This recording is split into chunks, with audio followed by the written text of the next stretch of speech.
All right, so why am I sitting in front of my suitcases in my closet? Okay, see my suitcases right here. Um,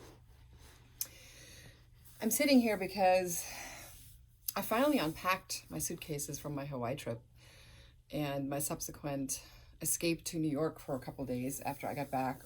As most of you know, I actually traveled the majority of March. I was gone for 10 days in Hawaii. I went to a xological bodywork retreat and I had a wonderful time. I was gone about 10 days and it was the most awesome experience ever known to man and woman, I guess. And then I came back, and we came back to reality. And the COVID-19 virus, it now was a real thing, and it started to affect our lives, pretty much immediately. The first few days, it was not that difficult. I was so busy. I mean, it was difficult as I first came back and then, took off and went to New York for a couple of days. But, I was too busy to kind of even, catch on or absorb what was happening at that moment in time.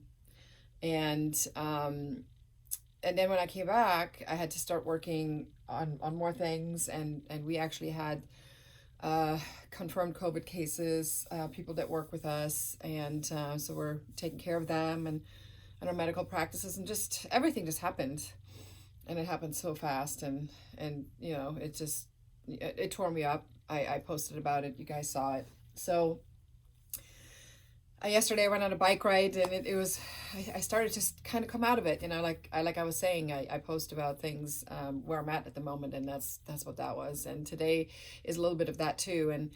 And this is a lead into our blog post for this week, and it's a little bit all over the map because I'm all over the map. But the message of the blog post is really how we come out of things and start to maybe figure a new normal and try to find ways of coping with what we're all coping with. And back to the suitcases, they kind of put me back into that place of happiness and joy that I had left when I was in Hawaii. And it really got me into recommitting to what I really want to focus on as my life moves forward. If one thing that I have, if there's a takeaway right now, the takeaway is that we always say this: live for now, do the best, all this good stuff. But what's really important to me, and what's really important to me are human connections, my pleasure, my joy, loving others. It's not about the material things. I still have a lot of them, and I don't know what the future holds with all of that. I really don't care. I'm not, for some reason, really worried about financials. I maybe I should be, but I'm not. I think the entire financial system, as we know, it's going to collapse anyway, and I just can't go there. But what's important are people, connections, love, kindness. And I know for myself, and I've said this before, and it's why I founded my human tribe, that it had to be something that benefited others. It also had to be something that would make me happy. And on that path and joy, I'm going to continue. And I came to this sexological body work through a chain of events. I have never had more pleasure in my life and personally in my sexual exploration, or whatever you want to call it. I have come into my own as a woman. And now I want to see the rest of that play out. And I know that that is ultimately a path that I have to follow.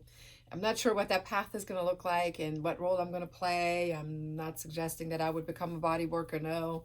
But I do want to be an influencer. I do want to be someone who talks about it. I do want to be involved and meet more people that are doing this kind of work. And I want to morph into that more and more and just see where it takes me. But love, kindness, the connection, and the joy and the pleasure, there's no turning back for me. And that's what I know. As well as continue to do the wonderful work we've been doing with the patients and the things that I do in my day job. So that's still going on too. I'm not abandoning that, but moving forward, there's going to be a lot more emphasis on this work. So thank you all for listening and tuning in. And this blog post is about a message. It's about a message of how do we, make the best of every day. What is our new normal? And it will be different and change every day. And it's not going to be just, I don't expect a smooth ride here. It hasn't been so far, and I certainly don't expect one.